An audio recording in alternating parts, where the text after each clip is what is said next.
के गोबर से सुंदरता बढ़ती है। हम तो नहाते हैं गाय के गोबर से। टिटनेस का बैक्टीरिया गोबर के जरिए अंदर चला गया तो ये जानलेवा भी सिद्ध हो सकता है। गाय के गोबर के द्वारा खाने के बाद जो गेहूं बाहर निकलेगा उसे धुलकर रोटी बना के खाने से हमारा गर्भाशय और हमारे शुक्राणु स्ट्रांग होते हैं। हम किसी बहन से कहें कि बहन कपड़े पूरे पहन लिया करो, अरे महाराज जी अपनी सोच बदलो। अगर मैं पूरे कपड़े पहन लूंगी तो आप गारंटी दे सकते हो कि कोई मुझे नहीं देखेगा, मेरे पीछे नहीं आएगा? जॉब तब करना चाहिए जब घर में पुरुष असमर्थ हो। आपने कहा कि महिलाओं को जॉब नहीं करनी चाहिए, अब पुरुषों को करनी मैंने कब चाहिए। कह दिया कि नहीं करना चाहिए? ये कहा था कि लड़कियों को सुंदर होना उसका गुण नहीं दोष है, तो इसमें हमारी गलती है कि हम सुंदर हैं या बदसूरत हैं? ये मैंने नहीं कहा बेटा, ये चाणक्य कहते हैं। सवाल है। मेकअप तो शादी के बाद उतर भी सकता है, लेकिन जब लड़के की असलियत सामने आती है, वो दहेज के लिए मारता है और उसका असली जो रूप होता है वो तो बाहर ऐसे निकलता दहेज है। वाले से शादी करो क्यों? पहले थोड़ी ना पता चलता है, शादी नहीं, से पानी पहले पियो पता छान ही के नहीं शादी चलता। करो जान के। ना मेकअप मेकअप करना चाहिए पर आंखों के ऊपर जो लाल पीला हो जाता है ना वो थोड़ा पुरुषों को डरावना लगता है। लेकिन मेरे पति तो कहते हैं तुम्हारी आंखें गाजर लगाकर बहुत सुंदर लगती हैं। हैं? मेकअप लिमिट में करना चाहिए राधे कृष्ण महाराज जी। आप भी डर जाते हैं क्या? बिल्कुल डर लगता है मुझे भी। गुरुजी आप तो लड्डू गोपाल जी से कहिए फिर सुंदर लेडीज या सुंदर गर्ल्स बनानी बंद कर दें, क्योंकि वही कर सकते हैं ऐसा। हमसे गलतियां होती हैं और लाख बार होती हैं और लाख बार होंगी तो एक बात गिरेंगी। अच्छी है कि महाराज जी ने अपनी गलती भी मानी। तो इसलिए गुरुजी भी खुद मेकअप करे हुए हैं। गुरुजी के बाल इस तरह से लग रहे हैं जैसे वो करली पंप करवा के आए हैं। गुरुजी, ऐसे ही आपके है बाल नेचुरल ऐसे ही मैया, हैं, ऐसे ही है। natural। अच्छा आप आपके कहो तो धुल के दिखा दूं आपको। क्या जादू टोना होता है? तो आप हाँ, मानते होता है? आपने कभी होते हुए देखा है जादू टोना? बंगाल का जादू बहुत फेमस सुना था मैंने। मैं सुना नहीं, देखा है। नहीं देखा नहीं मैंने। नमस्कार, स्वागत है आप सभी का जी न्यूज के खास कार्यक्रम चक्रव्यूह में महाराज में।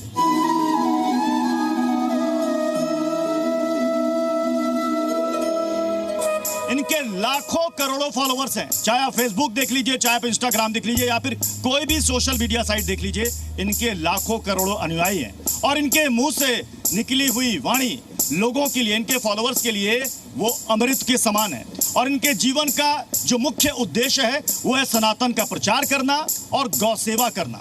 लेकिन कई बार आचार्य अनिरुद्धाचार्य महाराज के मुख से निकली वाणी विवादों का विषय बन जाती है, जिसको लेकर कई सवाल खड़े किए जाते हैं।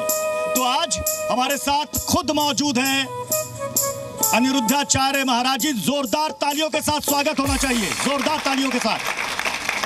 और आज महाराज जी उन तमाम सवालों के जवाब देंगे। सवालों का एक चक्रव्यूह होगा। अब देखना है कि महाराज जी अक्सर अपने तर्कों से, अपनी वाणी से सबको लाजवाब कर देते हैं। आज ये चक्रव्यूह महाराज जी तोड़ पाएंगे, भेद पाएंगे या नहीं। और हमारे साथ भजन मंडली भी है और 3 और खास मेहमान हैं। डॉक्टर डी के त्यागी सर हैं, रेशनलिस्ट हैं, साइंटिस्ट हैं, तर्कशास्त्री हैं। सृजन पाल जी हैं, साइंटिस्ट हैं। शेष नारायण जी हैं जो कि ज्योतिषाचार्य और धर्माचार्य हैं। सबसे पहले महाराज जी का एक बयान जो काफी विवादों में रहा। पहला बयान उनका था कि क्रीम से नहीं गाय के गोबर से सुंदरता बढ़ेगी। महाराज जी, गाय के गोबर से सुंदरता बढ़ती है, चेहरा चमकता है, तो आपकी खूबसूरती और चेहरे की चमक का राज यही है क्या? सही कहा आपने। हम भारत के लोग हैं ना, और हमारे भारत में गाय को माता कहा जाता है।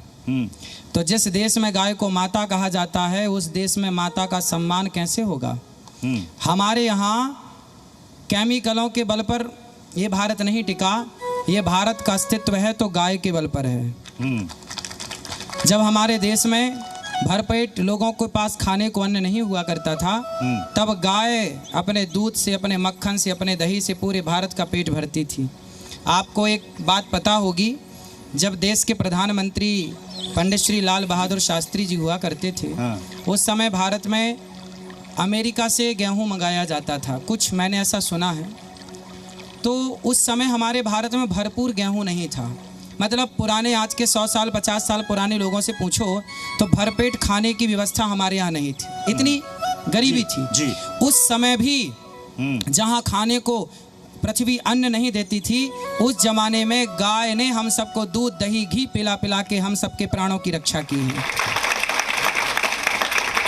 जब भगवान श्री कृष्ण को उठाकर पूतना ले गई तो मैया यशोदा ने, भागवत जी में लिखा है, मैया यशोदा ने कन्हैया की नजर गाय के पूंछ से उतारी और गौ माता के गोबर से और गौमूत्र से भगवान श्री कृष्ण का स्नान कराया। ये भागवत जी में लिखा है, मैया यशोदा ने। मैया यशोदा ने। ये आपने कहाँ से सुना कि गाय के गोबर लगाने से चेहरा खिल जाता? सुना नहीं, पढ़ा। अच्छा, पढ़ा है पढ़ा भागवत जी में जी। डीके त्यागी सर, आपने कभी सुना है कि गाय के गोबर मल लेने से, चेहरे पर लेप लगाने से सुंदरता बढ़ जाएगी? बोलिए सर। देखिए, ऐसा है कि जो गोबर है उसमें एक एंटीबायोटिक प्रॉपर्टी तो है, लेकिन जैसा कि अनिल जी कह रहे हैं शुद्ध देसी गाय, लेकिन आज की तारीख में हमारे पास शुद्ध देसी गाय का स्टेन ही नहीं बचा है, सारी मिक्स वैरायटी है।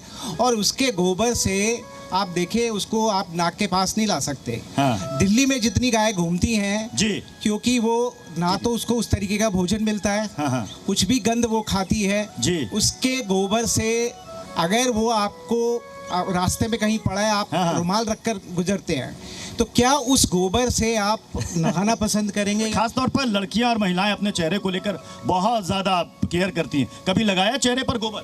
नहीं। नहीं। क्यों? महाराज जी तो कहते हैं गोबर लगाने सुंदरता बढ़ती है। स्मेल होती है और हाइजीन नहीं होता। नहीं। आपने लगाया? कभी नहीं, कभी नहीं। नहीं, अभी तक तो नहीं लगाया। अभी तक तो नहीं लगाया? नहीं। अब महाराज जी तो कहते हैं कि वो लगाते हैं। महाराज जी आप लगाते हैं? वाकई में लगाते हैं गोबर? भैया जी ने अभी सही बताया कि शुद्ध जो देसी गाय का गोबर लगाते है, हैं नहीं लगाते हैं चेहरे पर? लगाता हूँ, हम तो नहाते हैं गाय के गोबर से। हमारे यहाँ जैसा कि भैया जी ने कहा, दिल्ली में शुद्ध गाय है कि नहीं मुझे नहीं पता, पर वृंदावन में आज भी गौरी गोपाल गौशाला में शुद्ध भारतीय नस्ल की देसी गाय है, शुद्ध। आज भी संतों ने कुछ गायों को बचा रखा है, कम है। इन्होंने भैया ने ठीक कहा कि शुद्ध गाय का गोबर जो है ना बेटा, वो आपकी चमड़ी के लिए, त्वचा के लिए बहुत अच्छा है, लेकिन अब वो इन्होंने ठीक कहा मिलना ही नहीं है, कमी है उस चीज। इसलिए हम सबको चाहिए कि घर में गाय करना चाहते हैं। नहीं, मैं इसी में कुछ जोड़ना चाहता हूँ। सही बात है जो त्यागी जी ने कहा, महाराज जी ने भी सही कहा कि शुद्ध गाय अगर है तो एंटीबैक्टीरियल प्रॉपर्टी है, लेकिन होता नहीं है, शुद्ध गाय तो मिलती नहीं है। तो अभी समस्या ये है कि गाय की जो गोबर होती है उसमें एक बैक्टीरिया होता है, वो होता है टिटनेस का बैक्टीरिया। तो अगर आपके चेहरे पे कुछ कटा है और आपके टिटनेस का बैक्टीरिया गोबर के जरिए अंदर चला गया तो ये जानलेवा भी सिद्ध हो सकता है। और ऐसे डॉक्यूमेंटेड केसेस हैं, मेडिकल जर्नल्स में ऐसे केसेस बहुत सारे हैं जहां पर गाय के गोबर चोट में लगने की वजह से टिटनेस का बैक्टीरिया अंदर चला गया। तो अब शुद्ध गाय कैसे ढूंढेंगे, वो तो महाराज जी बेहतर बताएंगे। गाय इसलिए हमारे पुराने बुजुर्गों ने घर में सबने गाय रख रखी थी, और जब घर में गाय थी तो गाय का संरक्षण, संवर्धन सब कुछ था। आज हम लोगों ने कुत्तों को रखना स्टार्ट कर दिया, गायों को गलियों में छोड़ दिया, तो आज गायों की दुर्गति है। अब आने वाले टाइम पे शुद्ध देशी गाय मिलना मुश्किल हो जाएगी। जैसा कि गुरुजी ने कहा कि भागवत गीता में लिखा है कि मैया यशोदा ने कृष्ण जी को नहलाया था, पर इससे यह तो सिद्ध नहीं होता ना कि उससे आपकी सुंदरता बढ़ती है, सौंदर्यता बढ़ती है। और रही बात गोबर लगाने की, तो माना उसमें जैसे सर भी बोल रहे हैं तो एंटीबैक्टीरियल प्रॉपर्टी हो सकती है, बट उससे एक हाइजीन भी होता है। आप कंफर्टेबल चेहरे पर लगाना या नहाना पसंद करेंगे? जी नहीं सर, बिल्कुल नहीं। पर्सनली मैं ये लगाना पसंद नहीं करूँगा हाइजीनिक रीजंस की वजह से। देखिए, ये हमारा यूथ है जिनसे अभी आपने बात की। अब देखिए कितनी सारी क्रीम ये सारे लोग लगाते हैं और उनमें कितना केमिकल होता है, कितना डैमेज करता है आपकी चमड़ी, आपकी त्वचा को। लेकिन उस केमिकल पे आंख बंद करके भरोसा आपने कर लिया, लेकिन गाय के गोबर पे भरोसा करने के लिए आपके कितने सारे नखरे हैं। शुद्ध देसी गाय के गोबर की मैं बात कर रहा हूँ। आज की यूथ को समस्या क्या है, हमारे भारत के यूथों को ये बताया ही नहीं गया कि गाय के गोबर में शक्ति क्या है, पढ़ाया ही नहीं गया। गावो विश्वस्य मातरः, गाय को माता क्यों कहा जाता है? आप अपने पिता के पिता कभी मिलेंगे नहीं, चूंकि फिर भी दादा परदादा जो जीवित हों बूढ़े, उनसे पूछना कि भाई जब घर में खाने को नहीं था तब पहले के लोग ना एक एक गिलास घी पीते थे। आपने कभी सुना होगा पुराने बुजुर्गों की बातें। तो वो कैसे? क्योंकि भरपेट अनाज नहीं था, सिंचित जमीन नहीं थी, तब गाय ने हम सबको प्राण दान दिया, रक्षा की। और आज उस गाय के गोबर से हमें यदि दुर्गंध आ रही है तो ये अत्याचार उस गाय पर, जिस गाय ने आपातकाल में हम सभी भारतीयों के पूर्वजों की रक्षा की, आज उस गाय पे यदि संकट है तो हमें गाय के साथ खड़ा होना चाहिए, ऐसी मेरी भावना। ठीक है, चूंकि आपके जीवन का मकसद ही है सनातन का प्रचार करना और गौ सेवा करना, गाय के बारे में आप बहुत कुछ जानते हैं, जो जानकारी यहाँ पर दे रहे हो। अलग बात है कि आपकी राय से यूथ और तमाम लोग इत्तेफाक नहीं रखते, वो चेहरे पर गोबर नहीं लगाना चाहते। एक और बयान था महाराज जी का जिसमें वो ये कहते हैं कि गाय के गोबर से जो गेहूं निकलता है, यही बयान था ना शायद आपका, और उसको खाने से संतान की प्राप्ति होती है। महाराज जी कहाँ से लाए सब रिसर्च आप? रघुवंशम पढ़ा है आपने? नहीं। पढ़िएगा। रघुवंशम महाकाव्य श्री महाकवि कालिदास जी ने लिखा है। रघुवंशम में लिखा है कि भगवान श्री राम के जो पूर्वज थे राजा दिलीप, उनके कोई संतान नहीं हो रही थी, तो उन्होंने अपने गुरु वशिष्ठ जी से कहा कि गुरुदेव मेरी संतान नहीं है, कैसे होगी? तब गुरु वशिष्ठ जी ने कहा था कि आप गाय की सेवा कीजिए, और राजा दिलीप ने गाय की सेवा की वर्षों तक, और गौ माता की नंदिनी नाम की गाय थी गुरु वशिष्ठ जी के पास, उन्होंने दी, बोले इसकी सेवा करो, और उस गाय की सेवा के बल पर उनके यहाँ एक पुत्र हुआ, जिन पुत्र का नाम रघु पड़ा, जिनके नाम से पूरा रघुवंश आगे चला। राजा दिलीप के गाय की सेवा करने से हुआ या वो गेहूं खाने से हुआ? गाय के, देखो ऐसा कई जगह मैं आपको प्रमाण दे सकता हूँ, आप पहले बताते तो मैं वो पुस्तकें लेके आता, ग्रंथ लेके आता। नहीं, अगर आपने पढ़ा होगा तो किसी पुस्तक का नाम भी याद होगा। बिल्कुल, मैंने बताया रघुवंशम में तो ये जिक्र है, पर जो गोबर की बात है, गोबर नहीं खाना है, गाय को गेहूं खिलाओ। सबसे पहले क्या करो, गाय को गेहूं खिलाओ, फिर जब वो गेहूं गाय के गोबर से वापस आएगा तो उस गोबर से उस गेहूं को निकालना है, साफ करना है, 5 बार 6 बार 10 बार उसे साफ करो, फिर उसे पीस कर फिर उसकी रोटियां बनाकर खाने से, मैंने जो सुना है जी अपने ऋषियों से, संतों से, और पढ़ा है जो, वो ये पढ़ा है, कुल मिलाकर के गाय ऐसी है कि गाय केवल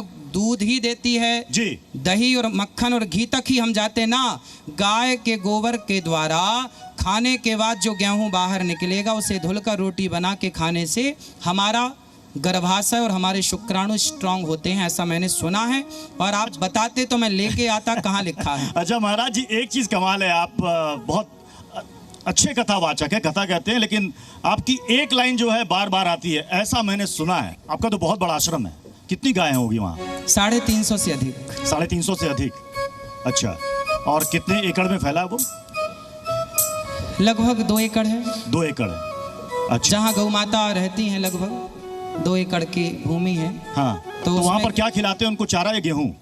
उनको चने का दलिया, चना, बाजरा, मक्का और ये सब जो है ना। नहीं, चूंकि आपने खुद कहा ना कि वो कि गेहूं खाने से और जो गेहूं गोबर में निकलेगा उससे संतान की प्राप्ति होगी, इसलिए मैंने पूछा। दलिया खिलाते हैं ना गाय को, सुंदर चारा आता है। रघुवंशम में आपने कहा ना कि रघुवंशम में हमने पढ़ा है, तो उसको प्रैक्टिकली यहाँ पर आप यथार्थ में क्यों नहीं उतारते? गेहूं खिलाइए, गोबर से गेहूं निकलेगा, उसको बताइए। जिसको बताते हैं, जो करते हैं प्रैक्टिकल, गौ माता की कृपा से होती भी है संतान, क्यों नहीं होती? अच्छा, डीके त्यागी जी, क्या आप इसे मानते हैं जो कह रहे हैं कि हमने कहीं सुना है ऐसा?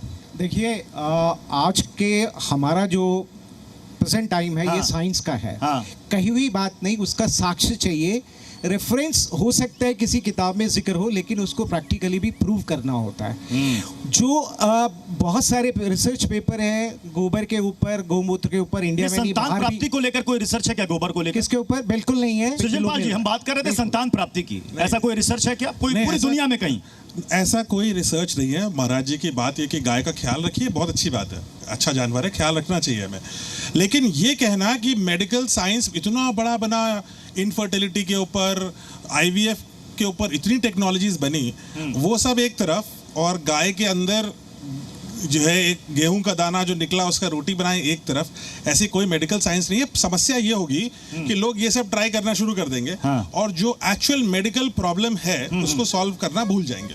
फिर तो शेष नारायण जी, लोग गायनेकोलॉजिस्ट के पास नहीं जाएंगे, डॉक्टर के पास नहीं जाएंगे, कुछ समस्या है तो फिर गाय को गेहूं यही तो खिलाएंगे। डर है, यही तो डर गाय को है कि गेहूं यदि खिलाएंगे गाय और ने गोबर सब से कुछ कर निकलने दिया वाले तो ये गेहूं को सारे लोग खाएंगे। फिर कैसे चलेंगे? महाराज जी, आयुर्वेद में ऐसा कहाँ लिखा है जो आपने बताया? क्या? ये तो रघुवंशम में भी नहीं है जो आप बता रहे हैं, जो रेफरेंस आपने दी उसमें सिर्फ सेवा की, उसमें सिर्फ सेवा की बात करी है। सुरभि नाम की जो अलौकिक गाय है उसको ऑफेंड कर दिया था किंग दिलीप ने, और उसका जो प्रकोप था उसको हटाने के लिए उन्होंने कहा कि आप मेरी बेटी नंदिनी जो छोटी गाय है उसकी आप रक्षा कीजिए। ये गेहूं खाने की प्रथा की आखिर गौ माता की सेवा से उनको संतान हुई। सेवा और गोबर में निकला हुआ गेहूं ये बात उसी रघुवंशम में लिखी है, उनकी सेवा से उनको संतान हुई। सेवा लिखी है सर। हाँ, लेकिन महाराज जी है नाटक है, वो एक कवि की कल्पना है, वो विज्ञान नहीं है, वो रियलिटी नहीं है। आपकी कल्पना कहीं भी जा सकती है, वो कल्पना नहीं है। ये सारे शास्त्र देखिए, महाकवि कालिदास जो हैं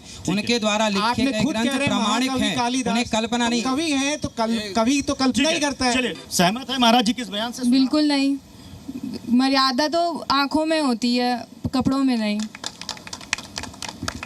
बिल्कुल सही कहा उसने, मर्यादा बिल्कुल मर्यादा आंखों में होनी चाहिए, कपड़ों में नहीं, लेकिन जगह के हिसाब से कपड़े पहनने चाहिए। महाराज जी आपने सुना? अब देख लीजिए, आज की यूथ हैं ये सब सताए हुए हैं बॉलीवुड से। बॉलीवुड के सताए हुए हैं ये सब। पुरुष अर्धनग्न होकर घूमे तो गलत है। मैंने बॉलीवुड में एक घोड़े ने निर्वस्त्र होकर फोटो खिंचाई थी, उसके बारे में मैंने बोला था। अच्छा, सारी बंदिशें महिलाओं पर ही क्यों? नहीं, पुरुषों को लिए बोलता हूँ ना। महाराज जी आपके लिए एक सवाल है। जी महाराज जी, मुझे ये पूछना है कि अगर मैं पूरे कपड़े पहन लूंगी कि तो आप गारंटी दे सकते हो कि कोई मुझे नहीं देखेगा और मेरे पीछे नहीं आएगा? बेटा, हमारे बाप दादों ने, तुम्हारी दादी अम्मा ने तो यही सिखाया कि बेटा पूरे कपड़े पहने के निकला करो। अब तुम्हें ही निकलना है तो मैं थोड़ी पकड़ने आऊंगा। लड़कों को भी तो सिखाना होगा कि पूरे कपड़े पहने, जितने पहने देखो मत, अपना काम करो। तो बेटा आप बिल्कुल मत पहनो, हमें क्या दिक्कत है? हम थोड़ी रोकने आएंगे कि पकड़ने आएंगे। हमारा तो धर्म है समझाना। गुरुजी, हम दादी नानी समझाती है बेटा गलत नहीं, गलत नहीं, बस। गुरुजी, मेरा आपसे प्रश्न है, अभी हम इस युग की बात करें, यहाँ पे रेप एक महीने भर की लड़की होती है उसके साथ भी होता है, एक औरत ने बुर्खा पहना है उसके साथ भी होता है, तो इसमें दोष हमारा है कि ये मर्दों का है या उनकी नजर का है? बहुत इम्पोर्टेंट सवाल महाराज जी। अभी आप कह रहे थे वस्त्र के बारे में। ये दोष पता है कहाँ से पैदा हुआ? देखो, हमें हर बीमारी की जड़ में जाना चाहिए। ये बीमारी आई कहाँ से? आज के 50 साल पहले, 100 साल पहले क्या रेप की घटनाएं थी भारत में? रही होंगी, हम ये नहीं कहते कि नहीं थी ना के बराबर, बिल्कुल थी, कम थी। बेटा आज यदि 10% रेप है तो उस जमाने में 1% से भी कम था। हम ये नहीं कहते कि नहीं था, लेकिन आज ये घटनाएं क्यों बढ़ी? क्या इस पर विचार नहीं करना चाहिए? कहाँ से बढ़ी? आज लड़के हों लड़कियां हों मोबाइल पे, टीवी पे अश्लील चीजें देख रहे हैं। जब देखेंगे तो उसका असर दिमाग पे पड़ता है, और जो पड़ता है असर वो उसको प्रैक्टिकल करना चाहते हैं, और जब प्रैक्टिकल करना चाहेंगे तो वो रेप की घटनाएं होती हैं। इसलिए मैं एक निवेदन करूंगा आप सबके द्वारा कि हमारे देश में हर अश्लील चीज पर बैन लगना चाहिए, वरना ये यूथ बहुत जल्दी बिगड़ जाएगा। आप कोई हम संभाल नहीं सकते। ठीक है, देखिए आपने यूथ की चर्चा की ना, यूथ से ढेरों सवाल है महाराज जी। आजकल के लोग अपनी माँ की इज्जत नहीं करते, जो पैदा करते हैं उसको रास्ते में छोड़ के आ जाते हैं, और आप कहते हो कि गाय हमारी माता है। असल माता का क्या? गाय ही क्यों माता है? असल माता की कोई कदर क्यों नहीं? जो बेटे अपनी माँ को घर से निकाल देते हैं ना बेटा, उन माँ को 281 वृद्ध माँ को ये दास अनिरुद्ध रखता है। गौरी गोपाल में भगवान की कृपा से उस सभी के पांव दबाता हूँ मैं। गौरी गोपाल आश्रम में एक वृद्धाश्रम है जहाँ पर 281 माताएं हैं। गौरी गोपाल भगवान की कृपा से वो वहाँ सुखपूर्वक रहती हैं, खाती हैं, रहना खाना सब निःशुल्क है। तो हमसे तो जो सेवा बनती है वो करते हैं, और हम बता ही सकते हैं आपको कि बेटा माँ भगवान होती है। हमारे वेद क्या कहते हैं? मातृदेवो भव पितृदेवो भव। अब आजकल आपने पढ़ा होता कि माँ भगवान है, तो आप क्यों निकालते माँ को? मेरी जो इंस्टाग्राम फीड है ना वो फ्लडेड है आपके मीम से। आप द ओजी महाराज बन चुके हैं। आपकी कोई फेवरेट मीम है आपके ऊपर? अब आप लोग देखते हैं क्या होगा भगवान जाने, हम तो कम देखते हैं सब चीजें। महाराज जी, मीम का नाम सुन करके आपके चेहरे पर मुस्कुराहट आ गई। खूब मीम देखते हैं आप।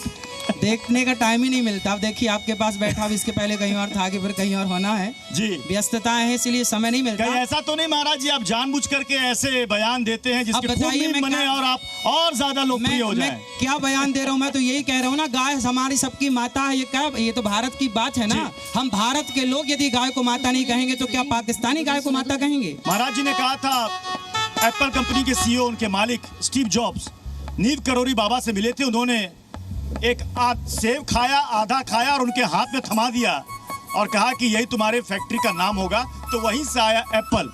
ये कहाँ से सुना महाराज आपने? तो स्टीव जॉब्स गए नहीं थे, आपको पता नहीं है? गए थे एक बार। गए थे? कब गए थे? सन याद है आपको? सन तो आप याद करेंगे ना, 1974। और बस मैं तो इतना जानता हूँ, करौरी बाबा ने अपना शरीर त्यागा था 1973। तो किससे मिल लिया स्टीव जॉब्स? मैं इतना जानता हूँ कि हमारे देश के संत इतने श्रेष्ठ हैं कि दुनिया के सबसे अमीर से अमीर व्यक्ति भी आकर के संतों के चरणों में गिर जाते हैं। इसलिए कहने का उद्देश्य ये है कि आज के यूथ को संत की शरण में अर्थात संतों के ज्ञान में रहना चाहिए। संत क्या कहता है? सही राह बताता है कि भाई माता की सेवा करो, पिता की सेवा करो, तंबाकू ना खाओ, गुटखा ना खाओ।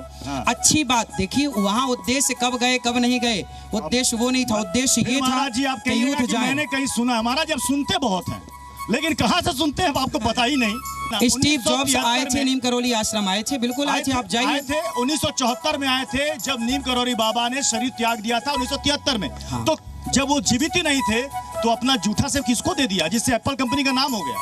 ऐसे भ्रामक बयान क्यों देते हैं आप महाराज? भ्रामक नहीं है ये तो क्या सच है?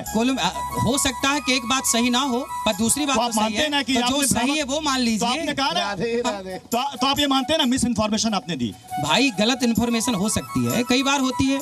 हाँ। हो जाता है, इसमें क्या है? राधे राधे गुरुजी। जी मुझे ये पूछना है, आपने बोला भी कि संतों के चरणों में पड़ा रहना चाहिए। हाँ। बाबा आशाराम बाबू भी थे, राम रहीम भी थे, उन्होंने क्या करा? देखिए जो गलत है उसे दंड मिला और मिलना भी चाहिए। जो सही है विश्वास करें हम कि कौन से संत सही है और कौन से गलत। इसलिए तो कहते हैं पानी पियो छान के और गुरु बनाओ जान के। इसलिए तो कहते हैं, जाना क्यों नहीं आपने? जान के करना चाहिए था। आप सभी को अपना जो है जो अच्छे वचन है वो सुनाते हैं और कुछ उसमें जैसे अभी कुछ कह रहे थे ये कि भ्रामक कुछ जो निकल आता है, तो भ्रामक को छांट के ही क्यों ना हम ऐसा करें कि उन्हीं को प्रवचनों में शामिल करें। ये बताओ, जब बच्चा चलेगा तो क्या सीधा दौड़ पड़ेगा, गिरेगा नहीं? अरे भाई गलतियां करना बहुत अच्छी बात है और गलतियां वो लोग करते हैं जो आगे कुछ करते हैं। जो कुछ करते हैं वो गलतियां करते हैं, जो कुछ करते ही नहीं। गलतियां उनसे नहीं होती जो कुछ करते नहीं। हमसे गलतियां होती हैं और लाख बार होती हैं और लाख बार होंगी, क्योंकि हम कुछ करेंगे तो गलतियां होंगी, खड़े होंगे तो गिरेंगे। बात अच्छी है कि महाराज जी ने अपनी गलती भी मानी। ये कह रहे हैं कि हाँ कुछ भ्रामक जानकारियां इन्होंने दे दी जो इन्होंने कहीं से सुना था। अब एक और बयान महाराज जी का था, वो बिस्कुट को लेकर के था। बिस्कुट को लेकर के सारे लोग हंस रहे हैं यहाँ पर, यानी सभी ने उस बयान को सुना है। महाराज जी मतलब बिस्कुट में कूट कूट कर विष है। क्यों, आपको नहीं लगता? आप नहीं खाते बिस्कुट? मैं नहीं खाता। तो उसमें विष है, जहर है? बिल्कुल। डॉक्टरों से सलाह लीजिए आप। डॉक्टर मना करते हैं कि हमें बिस्किट का प्रयोग अधिक नहीं करना चाहिए। ठीक है, हमें क्या खाना चाहिए? ये बात इसलिए कही गई है कि आप बच्चों को पिज्ज़ा, बर्गर, चाउमीन, बिस्किट ना खिलाएं, अंकुरित अनाज खिलाएं और बढ़िया फल खिलाएं ताकि बच्चों की बुद्धि का विकास हो। देखिए सही को सही स्वीकार करिए, गलत को गलत कहिए। बिल्कुल मैं स्वीकार करूंगा, पर सही को सही तो कहिए। बिस्कुट में क्या आपको लगता है कोई अमृत जैसी कोई बात है? क्या हेल्दी है आपके लिए? हेल्दी है बिस्किट? मैं तो खाता हूँ बिस्कुट। तो आप खाते हैं तो गलत है ना? मैं जहर खा रहा हूँ। लोग तो शराब भी पीते हैं, लोग तो बीड़ी भी पीते हैं, लोग तो सिगरेट भी पीते हैं। तो क्या सिगरेट पीना, बीड़ी पीना, शराब पीना सही है? पर लोग पीते हैं, लोग यूज करते हैं। मैं यहाँ पर टीके त्यागी सर और आपसे जानना चाहूंगा, बिस्कुट वाकई में जहर है जैसा कह रहे हैं महाराज जी? देखिए इसमें कुछ सच्चाई है, विष तो नहीं, लेकिन उसमें कोई न्यूट्रिटिव वैल्यू नहीं है कि ये बेकार। समर्थन है इस बात का, ठीक है ना? तो इसमें और हो सकता है कि इस एक अपनी बात को कहने में थोड़ा सा उसमें थोड़ी चाशनी लपेट दी, तो कोई बात नहीं। अगर एक मैसेज ठीक जा रहा है तो गलत नहीं है। बिस्किट भी एक जंक फूड ही है एक्चुअली। लेकिन बिस्किट में क्या होता है? बिस्किट में या तो मैदा होता है या आटा होता है। आटे के बिस्किट अगर आप खा रहे हैं तो वो वहां तक तो सही है, आटा तो अच्छी चीज है, लेकिन शक्कर होती है, बहुत ज्यादा मात्रा में शक्कर होती है और बहुत सारी कैलोरीज होती हैं। तो बिस्किट ज्यादा तो बिल्कुल नहीं खाना चाहिए।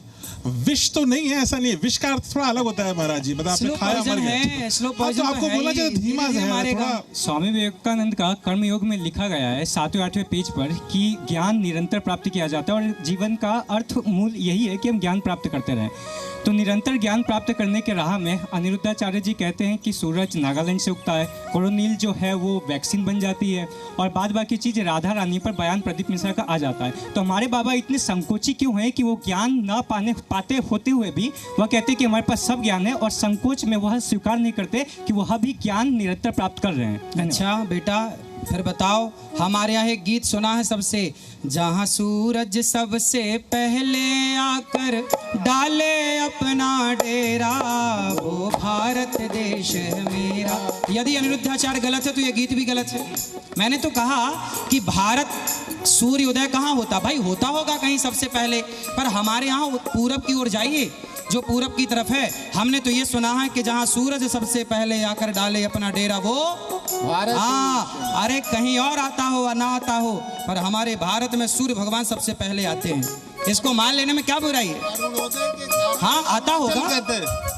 अरुणोदय के कारण ही अरुणाचल प्रदेश कहते। हाँ जी, जरूरी नहीं है कि हम जो कहें वो आज के उदाहरण देके समझाएं। कई बार आपको खुद समझना पड़ता है कि भाई ये बात कही गई है तो इसके पीछे, मैं वहाँ ये गीत नहीं मेंशन कर पाया था तो लोगों ने खूब मजाक उड़ाया, जबकि आप सबने ये गीत सुना होगा। किस आधार पे गीत लिखा बताइए, फिर क्यों लिखा?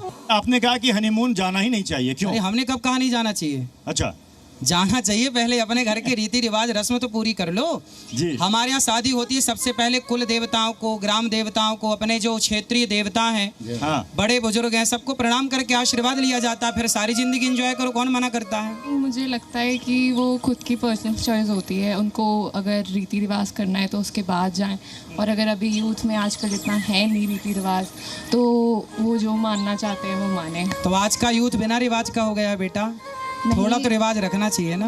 वो वही है, यदि आज का यूथ है तो यही यूथ कल का बुजुर्ग बनेगा, कल का भारत यही बनेगा। तो आने वाले भारत को फिर क्या उपदेश करेंगे, क्या आप उनको संस्कार देंगे बेटा? मुझे ये बात उनकी अच्छी लगी कि उन्होंने जो बोला, क्योंकि हम अगर रूल्स फॉलो करेंगे तो ही हम आगे अपने बच्चों को भी सिखा सकेंगे। आज के यूथ और सबसे प्रार्थना है मेरी कि यदि आज हम यदि परंपराओं को फॉलो नहीं करेंगे तो फिर हमारे सामने ही ये हमारी परंपराएं मर जाएंगी और फिर हम आने वाली पीढ़ी को क्या सिखाएंगे? जो सही मान्यताएं परंपराएं, कम से कम उन्हें तो हम बचा के रखें। हम नहीं बचाएंगे तो कौन पाकिस्तानी आके बचाएंगे? दिक्कत प्रॉब्लम है, कोई दिक्कत नहीं, खूब कमाना चाहिए, लड़कियों को कमाना चाहिए, बिल्कुल कमाना चाहिए। लेकिन देखिए ये तो जो मैं ये क्यों विवाद खड़ा हो गया कि महाराज जी महिलाओं की नौकरियों के खिलाफ है, कि वो चाहते हैं कि महिलाएं सिर्फ और सिर्फ घर गृहस्थी संभाले, बाल बच्चे संभाले। मैं तो चाहता हूं कि हर बेटी झांसी की रानी बने।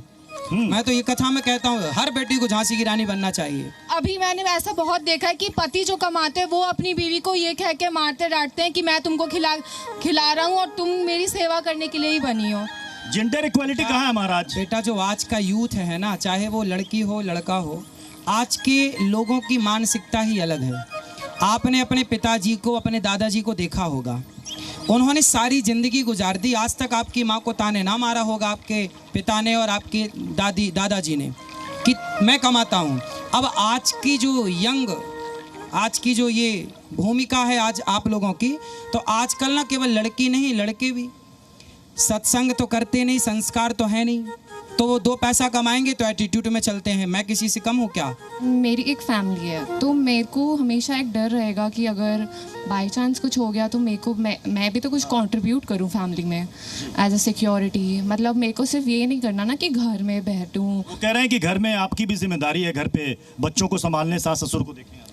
हाँ जी, वो तो है, मतलब बच्चों को संभालना, मतलब कहता जाता है कि मदर को नीड होती है, मतलब बच्चे को मदर की नीड होती है। ठीक है महाराज जी, यही सलाह पुरुषों को भी देंगे कि आप भी घर में बच्चों को संभालो, खाना बनाओ और सास ससुर का पति का काम कर लो ना। पति जो देखो बिजनेस है, व्यापार है, स्त्रियां भी संभालें। स्त्रियां भी करती हैं महाराज जी, आपने नहीं देखा? तो बड़ी बिजनेस टाइकून कई महिलाएं हैं, कई कंपनी की CEO महिलाएं हैं। जानता ऐसा आपको क्यों लगता है सिर्फ पुरुष ही हैं आगे? आप लोग पूरी बात तो समझेंगे तब ना निष्कर्ष पर पहुंचेंगे। 10 सेकंड में क्या सुन लेंगे आप? सर ऐसे अगर महिलाएं नहीं करेंगी शादी के बाद, खाली अपने पति के भरोसे पर रहेंगी, तो फिर हमारी जॉब कहाँ चली ना जाएगी? बेटा, आपने सुना ही गलत। हमने ये नहीं कहा कि नहीं करना चाहिए जी। यदि पति कमाने वाला है, परिवार संपन्न है, तो क्यों आपको करना है? घर में आनंद लीजिए। तो अभी इतनी महंगाई है, उसमें तो दोनों को ही अगर संभाल के परिवार चल रहा है तो इसमें गलती दोनों क्या है? कमाएं, दोनों कोई दिक्कत नहीं है। महिलाओं के आंसू को लेकर के भी महाराज जी ने एक बयान दिया था। क्या महिलाएं ज्यादा रोती हैं महाराज जी? आपने तो मजाक उड़ा दिया कई महिलाओं को। आपके इस बयान से कई महिलाएं नाराज हो गई थी। पूरी बात सुनेंगे तो समझ में आएगा, मजाक नहीं है। वहां समझाया जा रहा है कि आप इतने कमजोर मत बनो कि बात बात में आंसू बहाएं। अरे मजबूत भी तो बनो। क्यों रोने की जरूरत है आपको? बताइए क्यों रोना है? क्यों बात बात में रोना? स्ट्रॉन्ग क्यों नहीं बनना? व्हील स्मार्ट श्रीमती क्यों नहीं बनना? झांसी की रानी क्यों नहीं बनना? झांसी की रानी भी रोती तो हो गया युद्ध। जी मजबूत बनो, हर सिचुएशन को रो करके नहीं। गुरुजी, मैं भी एक नारी हूँ और मैं छोटी छोटी बातों पे कभी नहीं रोई। बहुत अच्छी हैं आप। एक चीज और, अगर आपने कथाओं में सुना हो, जो काली माता थी जब उनका रौद्र रूप आया तो शिव जी को भी उनके पैरों के नीचे आना पड़ा। हाँ। तो आप ये चीजों का एग्जाम्पल क्यों नहीं देते? आप औरतों को हमेशा कमजोर क्यों दिखाते हो? अरे मेरी बहन, मैं तो वही कह रहा हूँ, वही तो समझा रहा था। 25 सेकंड तुम क्या समझ लोगी? जो तुम्हारे पे अत्याचार कर उसकी छाती पे मूंग धरो जाके। राधे राधे गुरुजी। जी। मेरा सवाल आपसे ये है कि 2022 में आपने सभा में अक्टूबर में ये कहा था कि लड़कियों को सुंदर होना उसका गुण नहीं दोष है, तो इसमें हमारी गलती है कि हम सुंदर हैं या बदसूरत हैं? ये मैंने नहीं कहा बेटा, ये चाणक्य कहते हैं। सवाल है। चाणक्य ने कहा अति सर्वत्र वर्जयति। ये बात मैंने नहीं कही, जिस पे बहुत सारी बातें हुई, लेकिन ये बयान मेरा नहीं था, ये चाणक्य की बात थी। चाणक्य नीति पढ़िएगा तो 4-5वें अध्याय में ये मिल जाएगा आपको। गुरुजी, आप तो लड्डू गोपाल जी से कहिए फिर सुंदर लेडीज या सुंदर गर्ल्स बनानी बंद कर दें, क्योंकि वही कर सकते हैं ऐसा। आप लोग अर्थ का अनर्थ ना करिए। जैसे महाराज जी कह रहे हैं अर्थ का अनर्थ ना कीजिए। हाँ, अर्थ को अर्थ रहने दीजिए। महाराज जी का ये बयान सुंदरता को लेकर के था। महाराज जी ने महिलाओं को के मेकअप को लेकर के भी एक बयान दिया था जो काफी वायरल हुआ था, जिसको लेकर काफी चर्चा भी हुई थी। अब ये बताइए मेकअप को लेकर बयान महाराज जी। मेकअप तो भगवान जी भी करते हैं, श्री कृष्ण जी कितना मेकअप करते थे, और आपके लड्डू गोपाल आप दिखाते हो जैसे कि वो भी बहुत ज्यादा मेकअप करते हो, तो उसके लिए आप क्या बोलोगे? नहीं, करना चाहिए मेकअप। राधा रानी इतना मेकअप करना चाहिए, पर आंखों के ऊपर जो लाल पीला हो जाता है ना, वो थोड़ा पुरुषों को डरावना लगता है। नहीं लगता। देखिए महाराज जी, ऐसा कुछ नहीं है। वो हमारा श्रृंगार हमारी खूबसूरती का एक हिस्सा है। हम ऐसे नहीं बोल सकते कि पुरुषों को डरावना लगता है, नहीं लगता। आपने किसी पुरुष से पूछा? बिल्कुल, उन्हें तो नहीं लगता, उन्हें तो बिल्कुल नहीं लगता। भाई मैं डर जाता हूँ, इसलिए मैंने बोला भाई मैं तो डर जाता हूँ। आजकल तो लड़के भी बहुत ज्यादा मेकअप करते हैं। हम मॉडल्स होते हैं, वो कितना मेकअप। वैसे महाराज जी ने भी मेकअप किया हुआ और बहुत खूबसूरत लग रहे हैं महाराज जी। आप तालियां होनी चाहिए। महाराज जी मेकअप नहीं करते। जो आपकी सुंदरता बढ़ाए वो तो आप स्त्रियों के लिए बना ही है, करना चाहिए, पर जरूरत से देखो फिर वही बात आ गई, अति सर्वत्र वर्जयेत। अति नहीं किसी भी चीज की, और वहाँ अति की बात है, और सब कुछ चीजें ना हंसाने के लिए बोली जाती हैं, सीरियस मत लिया करो। गुरुजी, लेकिन मेरे पति तो कहते हैं तुम्हारी आंखें काजल लगाकर बहुत सुंदर लगती हैं।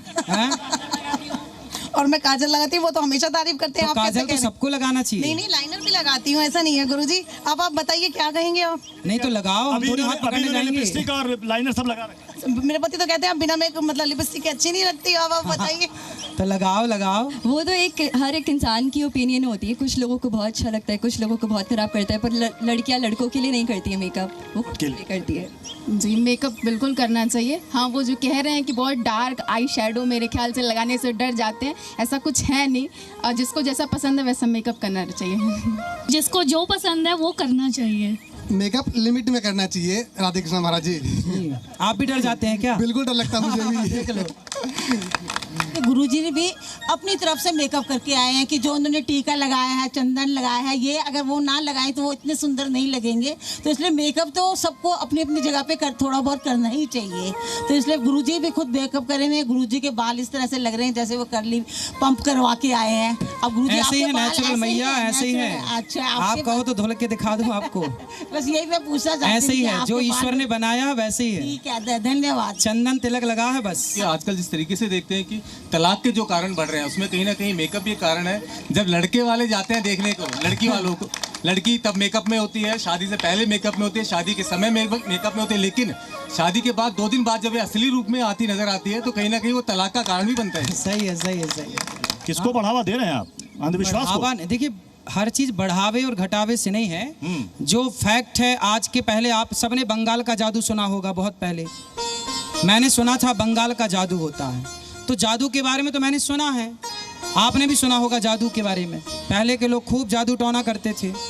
तो भाई वो सब चीजें हैं, अब कितनी है मात्रा में ये मुझे नहीं पता। इस तरह के बयान से आपको लगता नहीं कि अंधविश्वास को और ज्यादा बढ़ावा मिलेगा? अगर आप शब्द जादू बोलते हैं तो जादू जो है बेसिकली एक आर्ट है, हाथ की सफाई, हाथ की सफाई है और उसको एक्सप्लेन किया जा सकता है। यहाँ पे मेरे ख्याल में महाराज जी का मतलब वो जादू हाथ की सफाई तो नहीं था, वो वैसा था जो कुछ मैजिकल इफेक्ट है, टोना है, किसी को वशीकरण कर लिया, ये सब था।